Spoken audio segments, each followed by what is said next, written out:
Next on Sports Weekly, going, gone. The Major League Home Run Derby continues. One game, two milestones. We'll applaud the efforts.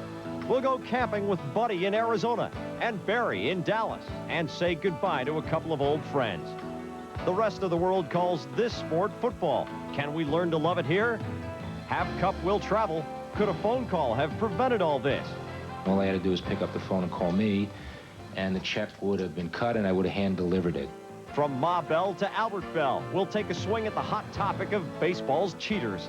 Plus, OJ's week in court. We are worthy. So watch Sports Weekly next.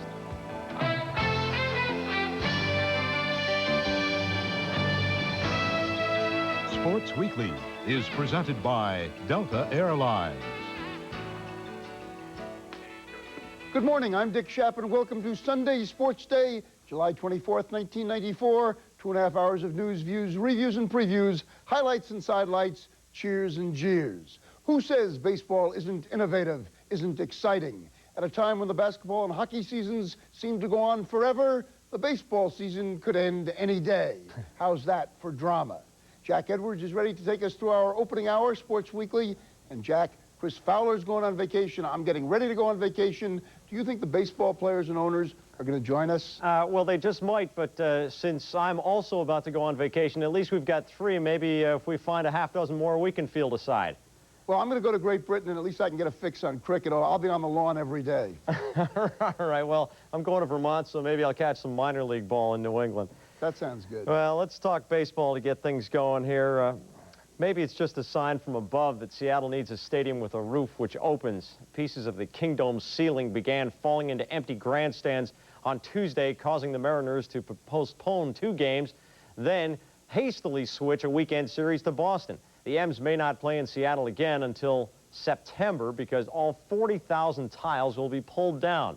Fenway has no roof, which led to a rain delay yesterday, a couple of them in fact, but somehow that ballpark has survived for 82 years. In the second game of the Twin Bill at Fenway yesterday, check out the disclaimer on the bottom line of this promotion in the Mariners telecast. Yeah, maybe the team will return home someday. It was a gloomy day at Fenway, kept Joe Mooney and his grounds crew quite busy with the tarps. John Cummings, though, was sensational. Scott Cooper tries the bunt, and Cummings slides and makes the catch. He had a perfect game through 5.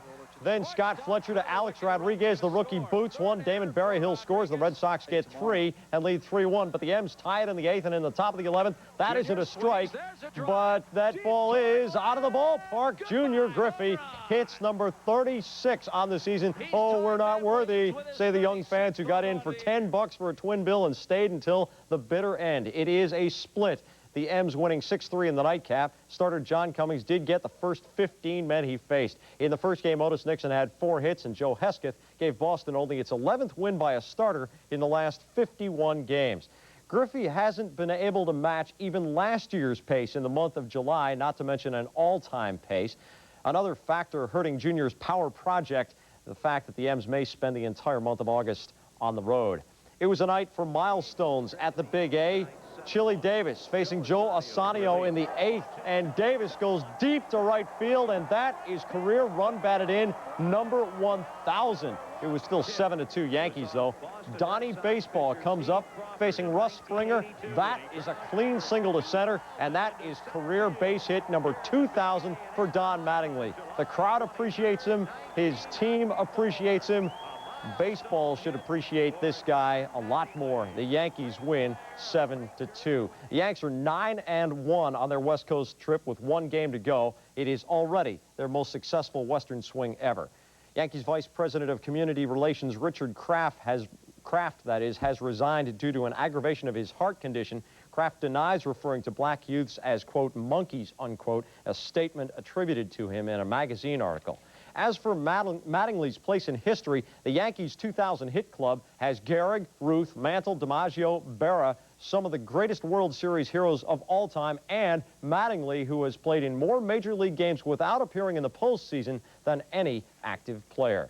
KC wins in David Cohn's last 2 appearances against the Tigers. He has pitched 16 innings, allowing only 2 runs, whiffing 21.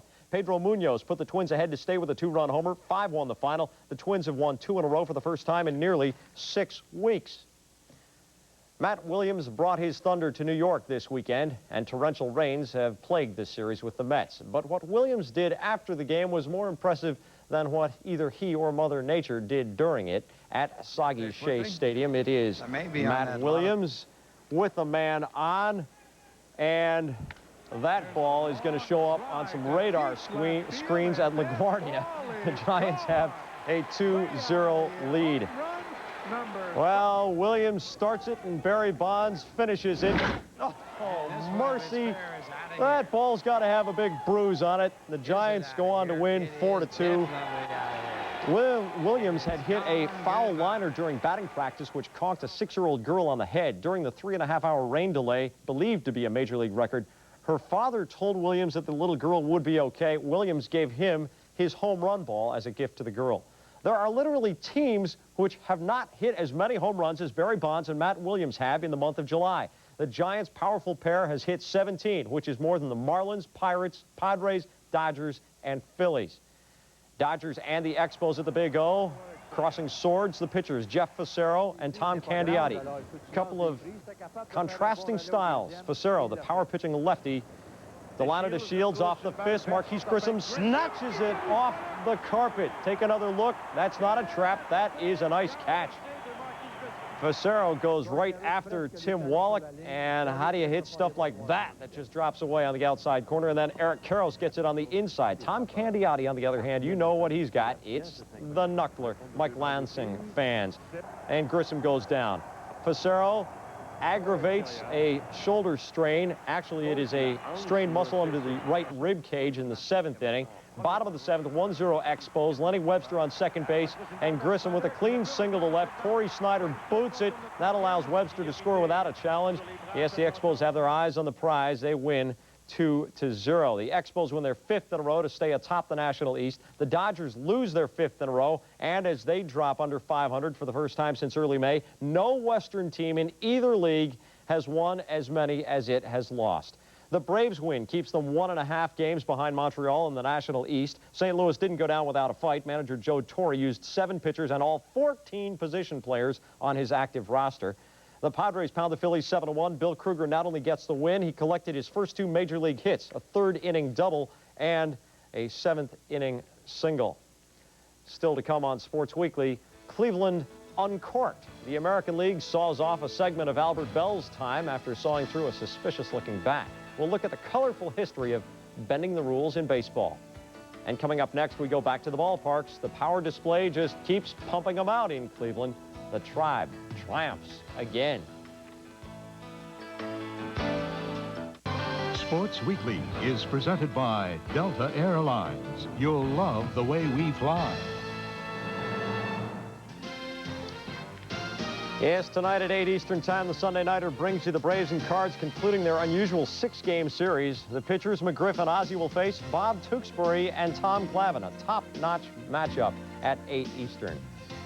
With the wild card in the playoff deck, you can't count out the 2-time champion Blue Jays. They begin the day tied for 3rd in the AL East, having won 7 in a row. So who's their catalyst? Paul Molitor hitting .347, Robbie Alomar at .315, Joe Carter with his 21 homers and 89 ribbies. Well, how about Randy Knorr? With him in the lineup, Toronto is now 19-7 against the Rangers at Skydome. Yes, it's that man Carter, and he just crushes that ball to give the Jays an 8-0 lead. Randy Knorr, though, was ferocious at the plate. He hits not 1 dinger, but 2 on the day, 4 RBIs, and the Jays beat the Rangers 9-1. The Orioles against the A's. Sid Fernandez has a man on. Scott Brocious takes him off the bases and circles them himself. A 2-run shot to give the A's a 5-1 lead. Todd Van Poppel looking sharper by the start. Heat on the outside corner, and the A's win 6-3. White Sox against the Indians. Cleveland trying to pull within 1 in the AL Central. Every Indian had at least a run scored or an RBI. That's Alvaro Espinosa flexing, showing Frank Thomas what he's got. Well, what has Frank Thomas got? Robin Ventura singles to right. Manny Ramirez comes up throwing. The Big Hurt has Sandy Alomar Jr. lined up, but he doesn't put the Big Hurt on him, and he's out at the plate. Albert Bell delivers a 2-run single. The Indians win it to get within 1, but Alomar's life had to be flashing in front of his eyes. All right, let's go to the National League. Jeff Bagwell's staying hot. This one to the opposite field in the Dome to give the Stros a 2-0 lead. Bottom of the 6th, it's Bagwell again, and talk about putting numbers on the board. How about taking some off? Dave Clark can't handle it, and the Astros drub Jim Leyland of the Pirates 11-0. Reds and Cubs, Ron Gant checking it out. Ed Taubensee on second in the 13th. That's Jacob Brumfield. Now, you don't have to be fast to be a good base runner. Yeah, the throw's kind of loopy, but check out the slide in front of the plate, and he's safe, and the Reds go on to win it 3-1 as the Cubbies leave 15 stranded. Marlins and the Rockies, the big cat in the 7th inning. Oh, my goodness gracious. That one is out of here. That is in the 2nd inning, rather. A 409-footer. Galarraga comes up again. And this one, he's going to stand and watch it for a while. Number 30 on the year for Galarraga, and the Rockies win 5-4. The first 44 holes of the U.S. Women's Open were a happy-go-lucky skip through the park for Helen Alfredson. Then she 3-putted from 4 feet, and it turned into a grim march down a dark alley. 13 under par for the first 44 holes, 8 over par for the last 10. At Lake Orion, Michigan, this is Alfredson on the 5th. Looking very sharp early. That goes in the side door. She's at 11 under. She would get down to 13 under for the tournament, but on 9, she pulls it to the left. Has the par coming back, and she pulls it to the left. This is unbelievable. She would also bogey the 8th and onto the 11th now, and she pulls it to the left and has another par putt and pulls it to the left. And she's at 10 under. On 14, to the left. And on 16, a little variety here. Missing really to the right. Those putts, isn't she, Rossi, now? Yeah. Well, she's going to try to take it out on the tee shot. On 17, a little too much muscle into that one. It hooks, takes a bad hop, skips through the gallery. And what a disastrous final 10 holes for Helen Alfredson. Patty Sheehan says thank you very much, and she is now alone in the lead at 7 under for the tournament. Sheehan is looking for her 2nd Open title in 3 years, her 5th major championship overall. Tammy Green is right behind her, then Alfredson. At Royal Lytham in St. Anne's, the blue-collar guy from Centralia, Illinois, won the Senior British Open. Tom Wargo took it by 2 over defending champion Bob Charles and American Doug Dalziel. Gary Player literally fell into a trap and finished 7 back.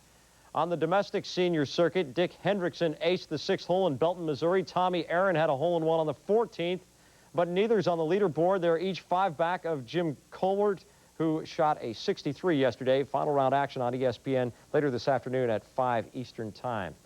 And coming up later on Sports Weekly, 2 stalwart NFL offensive linemen limp away, calling it quits after long and productive, although painful careers. We'll check the camp news. Coming up as we look back on this week in sports, Nick Price's precious work on the greens at the British Open. A major deal to be sure. From flying off the Earth when it rotates. It's what caused the apple to conk Newton on the head. It's gravity. And Steve Levy's look back at the week in sports provides plenty of evidence that it is still at work. Rooney has not been able to get off in this fight, and right now, down they go. Everywhere you turn this week, things were falling. The sky was falling in Seattle. A 4-game series between the Mariners and Orioles turned into a 2-game series because 4 15-pound wood fiber panels tumbled 180 feet from the Kingdome roof on Tuesday. In Turnberry, Scotland, Nick Price saw this 50-foot eagle putt on 17 fall into the cup, which climaxed one of the most dramatic British Open wins ever. Price edged Jesper Parnevik by 1 stroke. Believe it or not, this is Harry Carey. Who said I would not be back? On Friday, Cubs broadcaster Harry Carey returned to the mic for the first time since June 23rd after his unfortunate fall at Joe Robbie Stadium, in which he suffered several cuts and bruises. One of the NBA's superstars refuses to fall. Charles Barkley began a 10-week program on Thursday designed to heal his back. The program also allows Sir Charles, of course, to keep up his golf game. I play golf every single day. It relaxes me. It gets me away from people. I told you, because most of the people at golf courses are stuck up and they don't speak to me, so they give me peace and quiet. Meanwhile, the NBA expansion Vancouver franchise prepares for the fall of 1995 by hiring Wisconsin head coach Stu Jackson as the club's first general manager. Jackson will oversee the building of the team as well as management of basketball operations. Could we witness the rise and fall of Don King? On Thursday, King pleaded innocent to wire fraud at an arraignment in U.S. District Court in New York. I will be clear. I've always said that I love America and I love the American people, so now I got an opportunity to put my liberty at stake to prove that, and I will be clear. Jim Courier kept the United States from falling out of Davis Cup competition. Courier disposed of Jaco Elting in a 4-set victory, sent the U.S. to the Davis Cup semifinals. Vince McMahon watched all of the accusations against his World Wrestling Federation fall by the wayside Friday when he was cleared of all charges that he violated drug laws concerning steroids. Coming into this, I didn't have a great deal of faith in the judicial system as such, nor necessarily in the way and manner in which someone is prosecuted. But the one thing I've always had is faith in humanity. And today, that was reaffirmed. And after setting a possible return to the PGA Tour in a month, Paul Azinger has many friends in his corner. Let me tell you something. I'll give you my home number. Anytime you want to call me and get your spirits lifted, you can give me a call, okay? On Wednesday, Azinger made a new friend. As we move along on this Sunday Sports Day, we look back at the World Cup. A sad final scene for Italy's hero. And where does the American game go from here? In fact, soccer's ruling body already is working on ideas which will prevent the World Cup from being decided by penalty kick shootout again. More overtimes are likely to be added before the next final, France in '98. Last Sunday's championship match was decided in arbitrary fashion. Brazil's captain Dunga took the Brazilians' fourth kick, pushing it in much to the delight of Pelé. That put pressure on the next Italian shooter who would have to score. It was Roberto Baggio, without whom Italy would not be in the final. And it is Baggio who will have to live with the shot which skied over the bar, making Brazil the world champion of 1994 and the first 4-time Cup winner, sending them wild into the streets of Sao Paulo. So what's next after this most successful World Cup? Record attendance, record revenues, record ratings. But there's one other broken record in connection with American soccer, the notion that a league will flourish in this country. Many have tried, all have failed. But there has never been a wave of support such as this. The question, can the organizers of Major League Soccer catch it? Ramos sending on to Ernie Stewart, the chip, score! USA! I think we can't let the fever go away. You got to keep it going on now. So I think the best time is now to do it, because if we don't do it now, they're never going to do it. Money. The main important thing right now is to get a financial backer that believes in soccer. The first couple of years, I think it's going to be a tough sell. Why should it be tough for the new league? Soccer drew its biggest American television audiences ever during the World Cup. Well, we obviously are very happy with the ratings. They're double the expectations. They surpassed what Wimbledon and the U.S. Open accomplished during the same time period. Will they get those kind of ratings when we get into a regular season? I think they're going to have to be careful. They could be a gold rush, and they may find some fool's gold at the end. The hesitation is justified. There's no way an American league can compare with the world's most watched tournament. Here's the thing. It's a credit card. MasterCard's $75 million World Cup sponsorship investment was a business deal. Money spent for money to be made. It wasn't some misty-eyed patronage of the game. It's World Cup soccer. World Cup is an event. Soccer is a sport that it, of course, is associated with, but World Cup is the biggest event in the world, and MasterCard is a large global brand. We found it to be a perfect marriage. MasterCard International's priority is to pursue the 1998 World Cup sponsorship. Only after that is resolved, around mid-autumn, will MLS get its attention. The league has caught the eye of one of the sports world's wonder marketers, though. Nike jumped in on Wednesday at Major League Soccer. We were very pleased to see that because they take such a long-term investment. As in decade-long. Nike rode the running boom in the 70s, the basketball boom in the 80s, and is predicting that the 90s will be soccer's age of acceleration in the marketplace. Both running and hoops had personalities. The real question is can we keep our American stars here? Many of them have already been offered multi-million-dollar deals to go to Europe. I truly think it's important that we have Alexi Lalas, we have Kobe Jones, we have John Harkes, Tab Ramos. I think they're going to need the players that played in the World Cup for the U.S. I think they're going to need those players to stay here so that the fans have something to relate to and, can look up to. Harkes' contract is with an English team. When Ramos heals, he's set to return to Spain. Lalas has a chance to play in Europe, so does Jones. The European season begins in a month. Now is the time for those players to choose, but Major League Soccer must provide bona fide offers, which might be a lot to ask from a league which has yet to name 5 of its 12 teams and deals less in hard currency than in enthusiasm and potential. We've already started season ticket sales drives in a number of the cities as a part of choosing where we're going to place our teams, and we've already sold over 10,000 tickets in 2 cities, which is just amazing considering that we haven't named any players and that it's still a year to go before the league starts. In order to succeed, Major League Soccer must capitalize on this newly fertilized American marketplace. The investors are hesitant to provide seed money, waiting to see if this venture will blossom into an American beauty or if it will follow all of its predecessors to wither and die. The man who ran the World Cup, Alan Rothenberg, also is in charge of Major League Soccer. But even as he was predicting that virtually all of the top American players from the World Cup would be on MLS rosters, Alexi Lalas was signing with Padova of the Italian Serie A, roughly translated the A-League, widely regarded as the best soccer league in the world. Still to come on Sports Weekly, the arraignment of O.J. Simpson and what both the prosecution and the defense have been doing to sway public opinion. And coming up next, Albert Bell's corked bat. If White Sox manager Gene Lamont hadn't asked, who would have known? I was probably wrong. I figured you might as well check it and see what happens. Once they took the bat, then I thought I was right. Weekly is presented by Delta Airlines. You'll love the way we fly. And brought to you in part by MCI, the long-distance company that brings you friends and family. Plus, Discover Card. It pays to discover, the card that pays you back. In 625 career starts en route to 283 career victories, did Jim Cott ever bend the rules? Kitty admits he occasionally used pine tar to get a grip on the ball on some of those frigid days in Minnesota.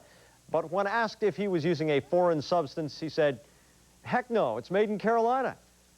American League President Bobby Brown didn't have such a fine sense of humor in banning Albert Bell for 10 days for corking a bat.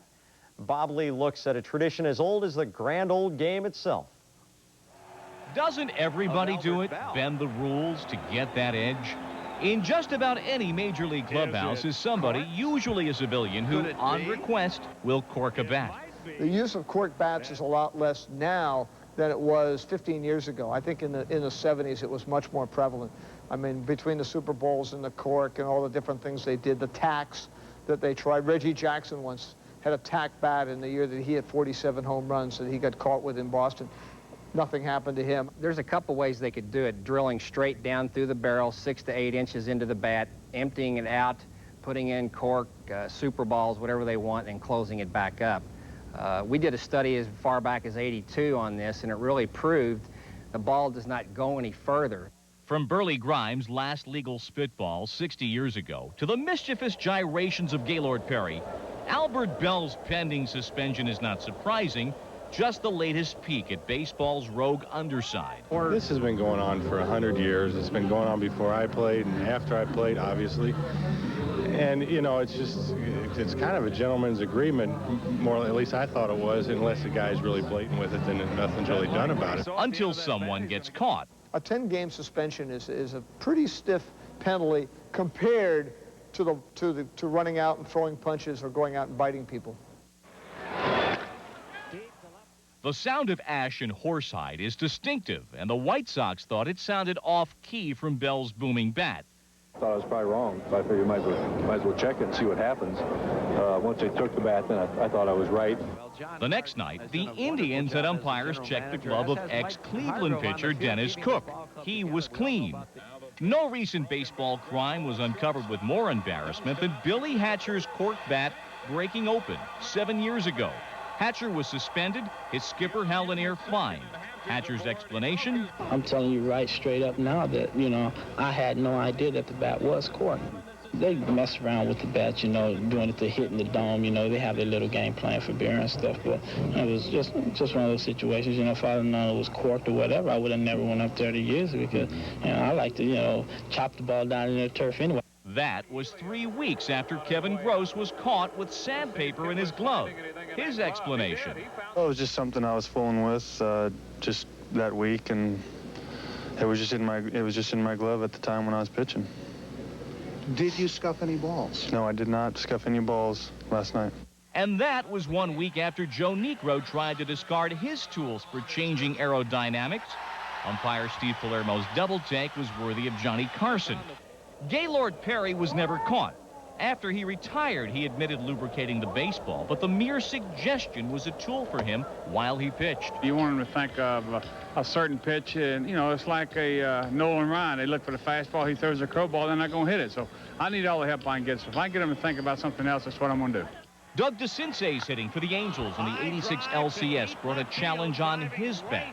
The Boston Red Sox are claiming my bat is corked, and I take it as a compliment, really, because I don't cork my bats, and the ball does jump off my bat pretty crisply, and it comes from hitting the ball hard. But I did decide that I had to go and cork one bat today and bring it on out here. And, ladies and gentlemen, here is a corked bat.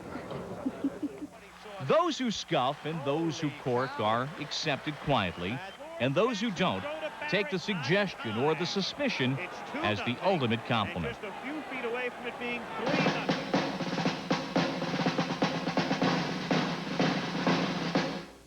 One of the lures of horse racing and of boxing is the sweet smell of larceny, which is always in the air, flavoring the races and the bouts. But what about baseball? With corked bats, pine tar, and Vaseline. Even Caesar's wife would be suspect. But is it part of the fun of the game? Is cheating good for baseball? That's the subject of our face-off today between Bill Conlon of the Philadelphia Daily News, playing devil's advocate, and Mike Lupica of Newsday, who is on the side of the Angels. Lupica leads off. Steroids for Louisville Sluggers? I don't think so. The cork in Albert Bell's bat is only exceeded by the cork in his head. The balls are going out of the ballparks like Max flies this year. Why does he need another edge with his bat? If you're going to set guys down for 5 games because of brawls, you bet he should have gotten 10 games and probably more for cheating. Lupica, is LASIK legal in New York State for bleeding heart sports writers? How would you like it if the word police came to your press box and confiscated your laptop because you've got a thesaurus and a spell checker in there? Do you think Red Smith ever had a thesaurus and a spell checker in his? I mean, it's ridiculous. Let's have some fun in this game. Those guys don't make the ball go anymore. They're half the time the cork bats crack, and they're worthless. Here's how important that cork was in Albert Bell's bat. All he's been doing is hitting home runs since they took it away from him. He didn't need to do it. You wouldn't sit here. If somebody was striking out 500 guys by throwing spitters and getting away with it, you would not endorse that, and you know it. Maybe it was an accident, the way it was when Billy Hatcher got caught in '87. He picked up a pitcher's bat and accidentally used a pitcher's bat. Oh, shit. And every time in baseball history, whenever it's a big offensive year, they blame corked bats or something. Whenever the pitchers are on top, it's spitballs and emery balls and cut balls. What is the thesaurus? What does your thesaurus have for dope? Save your thesaurus. Thank you, Gaylord Conlon and St. Lupica. Roy S. Johnson will join Bill and Mike on the Sports Reporters, which is coming up on the hour. Among the subjects, O.J. on trial. What's race got to do with it? And look who's in first place, the Montreal Expos. And Sims and Marino slinging words and footballs. All right, Dick, still to come, the Cowboys return, and Emmitt Smith voices support for his new coach. Meanwhile, things may look calm on the surface at Buddy Ryan's camp, but you know better.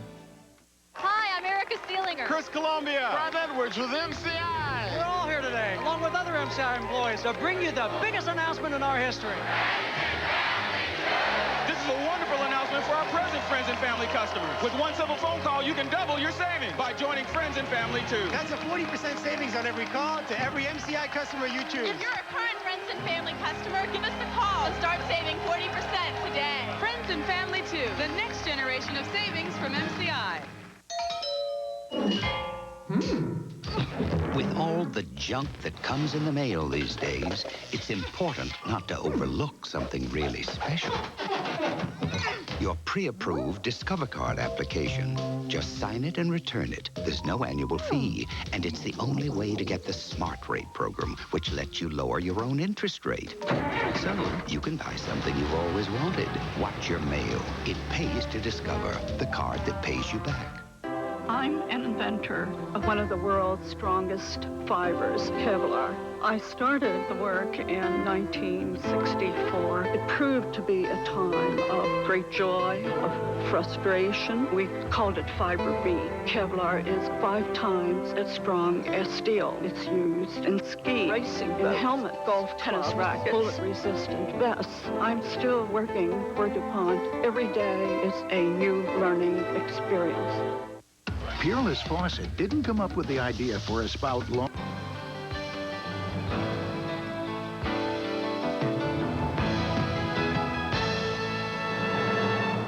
For now, the Turk is at rest. The man whose heavy-handed knock on the door is feared won't start haunting the hallways of team dorms until the cut-down days of August. For now, at NFL camps, it's time for two-a-days. Neither the heat nor the humidity will keep Carl Ravitch from his appointed rounds, delivering our NFL camp news. It's summertime. Looking for a way to beat the heat? How about a trip to camp? They said they'd rather be here than on the beach, so it's really nice. From Fredonia to Flagstaff, Latrobe to La Crosse, Rockland to River Falls, NFL preseason camps are in full swing. The two-time defending Super Bowl champs are back in action in Austin, Texas, with just their 3rd head coach in team history. Barry Switzer started things off by fining running back Lincoln Coleman $400 for coming to camp with excess baggage. Coleman weighed in at 256 pounds. Switzer wants him at 240. We're going to bring 80 people to this camp that help us make this football team a better football team, and knowing that 30 of them aren't going to make this team. Camp has always been a place people could try new things. That's what Tony Meola decided to do when he signed with the New York Jets Monday. The Cardinals have a new coach and a new name. It's now the Arizona Cardinals, and Buddy Ball is officially underway. Fisticuffs highlighted the Cards' practice in Flagstaff, Arizona on Wednesday. We're going to get our practice in. They can fight all they want to. You know, they want to fight 30 minutes, and we stay out there at 11, that's all. And more than just Ryan's fists were missing from this year's Oilers team when their camp opened in San Antonio. Warren Moon worked out as the new #1 man in Minnesota, while Cody Carlson is hoping to pick up where Moon left off in Houston. He's got great poise and doesn't seem to be unnerved or rattled by the fact that now he's the starter and it's his team, and the chance he's been waiting for 7 years is finally upon him. The Oilers will also be looking for someone to fill Mike Munchak's shoes on the offensive line. Munchak, a 9-time Pro Bowl selection, retired on Thursday. Another offensive lineman turned in his uni this week. After 13 seasons as the head hog in Washington, Joe Jacoby called it quits. Don Shula isn't done with the Dolphins. The winningest coach in NFL history signed a 3-year contract extension on Thursday. I'm anxious about this year. I'm frustrated about the last 2 years. I'm healthy. I still enjoy coaching and doing what that entails very much. Another big signing, this time for the Steelers. After missing 5 days of camp in Latrobe, Pennsylvania, first-round pick Charles Johnson agreed to a $4.5 million deal on Thursday. The first year of camp is rough for anybody. Some have it harder than others. One of those basic rookie things that happen, and I'm kind of proud of it. I'd be even prouder when he grows back. Well, the NFL Hall of Fame inducts the class of 1994 on Saturday. Tony Dorsett, Randy White, Jackie Smith, the 49er defensive back Jimmy Johnson, Bud Grant, and Leroy Kelly. 7:30 p.m. on ESPN, live at 10 a.m. Eastern on ESPN2. Still to come, the Astros. Never out of it. And we mean never. The amazing 11-run comeback is ahead. Also on Sports Weekly, Mike Keenan lifts the cup, puts his foot on the floor, and gets out of town. It's certainly my sense that this is premeditated, and that if it wasn't this, he would have tried to find something else.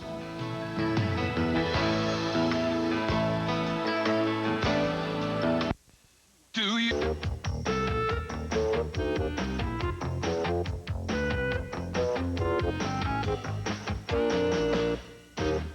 Right now, Ranger fans are feeling like a big chunk of comet must have missed Jupiter and hit New York instead. I mean, they were still celebrating when The next thing they knew, the coach is hailing a cab in his "I used to love New York, but now I love St. Louis" t-shirt. How could he do this? He made the players so happy winning the Stanley Cup. And now he's gone and made him cry. I guess Mike Keenan's just another faithless employee who's really ticked off the boss. You know the old saying, "Hell hath no fury like a woman scorned"? Well, wait till you see what New York hockey fans have planned for Mike. A bon voyage party on a garbage barge.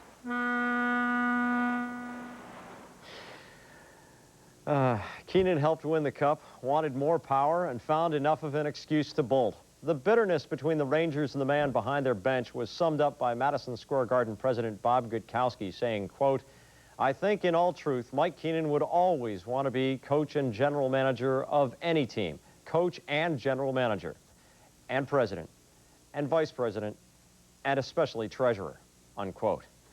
It could have been so much simpler, but as Linda Cohn reports, Keenan and simple don't go together. First, he's staying. Are you going to be the coach of the New York Rangers next year? Yes, I am. I'll be the coach of the New York Rangers unless someone here feels otherwise. Then he's leaving. I'm no longer the coach of the New York Rangers after they have failed to honor the obligations of my contract.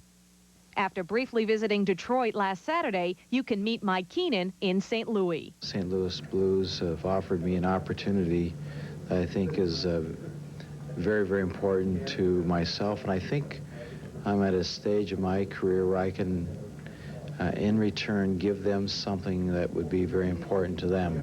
But not so fast, Mike. We believe very strongly of taking the action, and Mike Keenan is the property of the New York Rangers. It's really that simple. Or is it?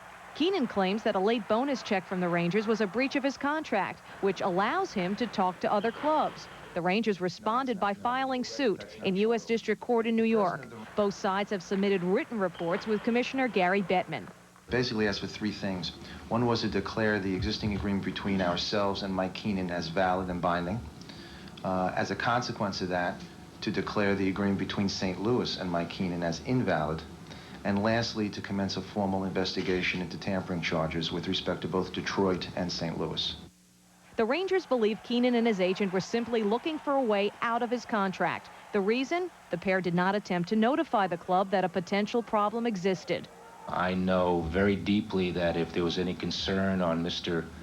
Campbell's part or Mr. Keenan's part about a problem they would have had, they would have found it very easily to pick up a phone and call me. They did it during the season for many things.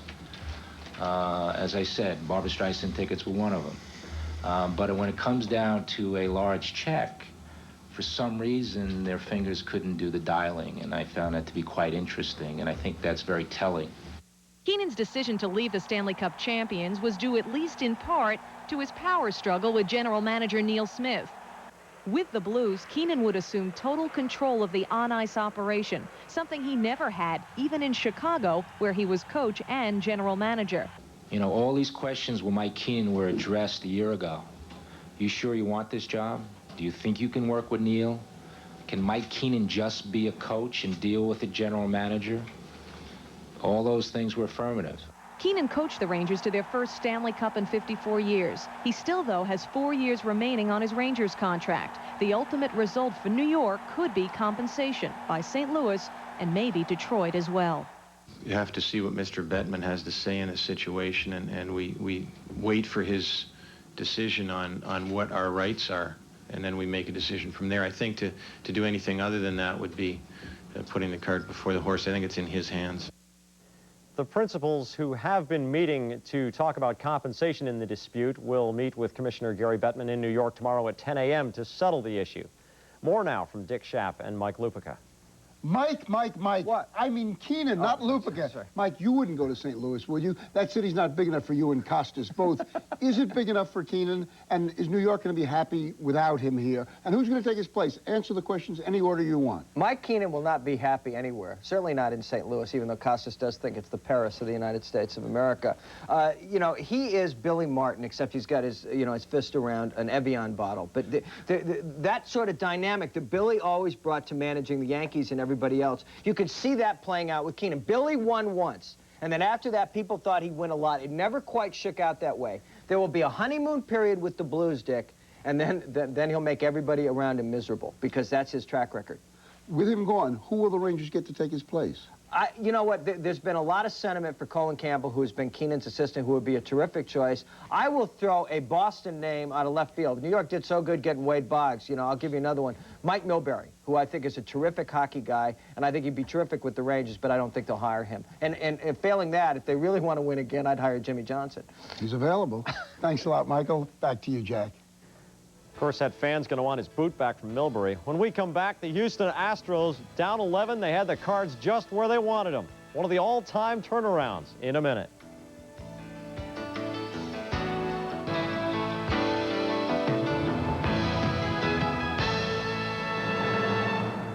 After Saturday's Football Hall of Fame ceremonies, Cooperstown holds its hallowed ceremonies a week from today. ESPN will have coverage at midnight a week from tonight as Steve Carlton and Scooter Rizzuto get inducted. ESPN 2 will offer an earlier viewing from 6:30 Eastern to 8. The Astros trailed the Cardinals 11-zip going into the Houston fourth on Monday night. They got back to within 7 runs, then in the home sixth. 16 batters, 4 pitchers, and a whirlwind spin through baseball improbability before getting retired. To believe it, you ought to see it. 11-4, the Cardinals out in front. At one point, 11-0. When you have that big lead, it can be a bugaboo. What are the chances that you would bring your leadoff hitter up in a game for the 4th time in the 6th inning and still be 7 runs down? It's hard to believe.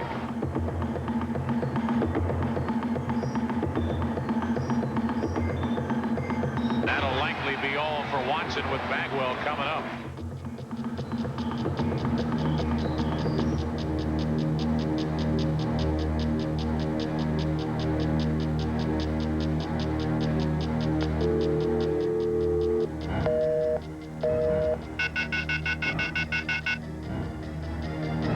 That'll force Homer off, and that will force Cimarelli to the clubhouse. Daniel shoots one up the middle. Ozzie Smith dives. Can't get it. Gonzalez scores. It's 11-9. Center pitch. Fly ball right center field. That is a gapper. 2 runs are going to score to tie it. Unbelievable comeback.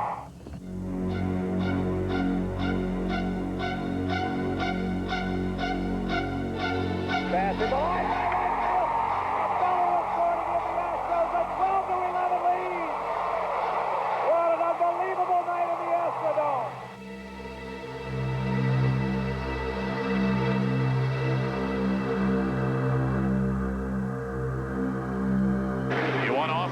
You got offense. Good. Happy birthday, Joe.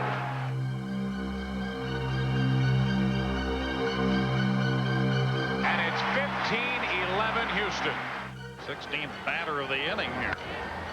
Seal at third, the force out, and the inning is finally over.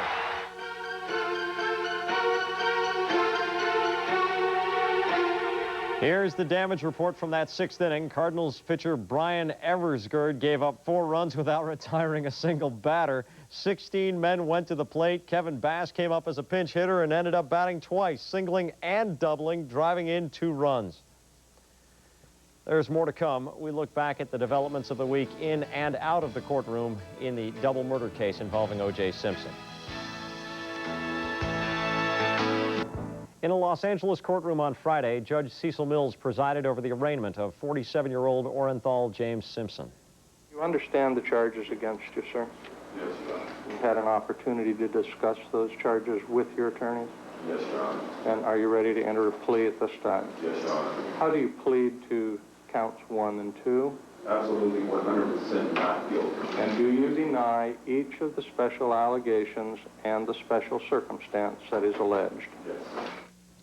A New Jersey businessman is the latest to inject himself into the situation. Bernard Gimbel has offered $250,000 for information which would clear Simpson. There has been so much of an effort by both the prosecution and the defense to sway public opinion in this case that the Los Angeles Times has initiated a column which it calls The Spin. It examines what the two sides are leaking and what they're trying to accomplish. Aside from all that, there is the matter of fact. Mark Schwartz brings us up to date. Jack, it has been quite a week here in Los Angeles. We've seen the defense attack the credibility of an LAPD detective.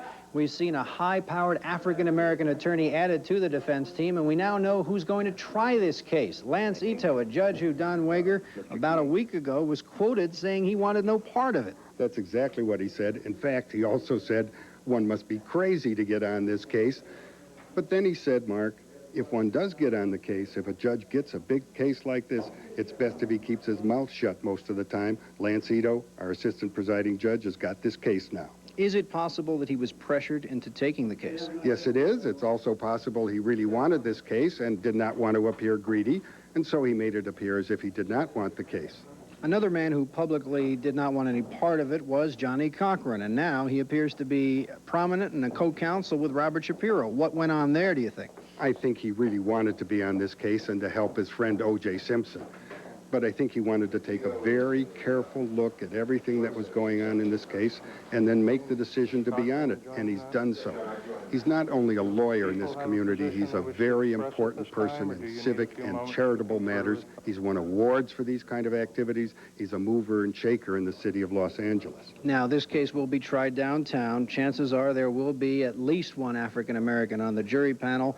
How persuasive might it be to have an African-American attorney delivering that jury closing arguments? Well, he could if that's the decision to make, but I think it's important in this very mixed racial community in which we're going to have jurors from every aspect of the community, Latin American, Asian jurors, African-American jurors, Caucasian jurors. It's important in this community to have a mixed bag of lawyers, and that's what we've got. The race issue reared its ugly head a couple of times this week. Gil Garcetti had a meeting with black leaders in the community, and also the defense raised the issue of previous statements made 10 years ago by Detective Mark Furman suggesting that he might be a racist. That's right. I think it was payback time for the Los Angeles Police Department release of the 911 tapes, audio tapes of O.J. Simpson. They've made a vicious attack on Detective Furman. There's no question about it. Most of it comes from a lawsuit in which Detective Furman tried in Superior Court here to get an early retirement based on a mental disability. And they have psychiatrist reports in that file that indicate a lot of unusual things about Detective Furman. Simpson's also established a 1-800 number and a reward for information leading to the real killers. Cynics say, why did he not do that from the start if he's truly not guilty? Well, I think he has a good explanation, Mark, and it's this.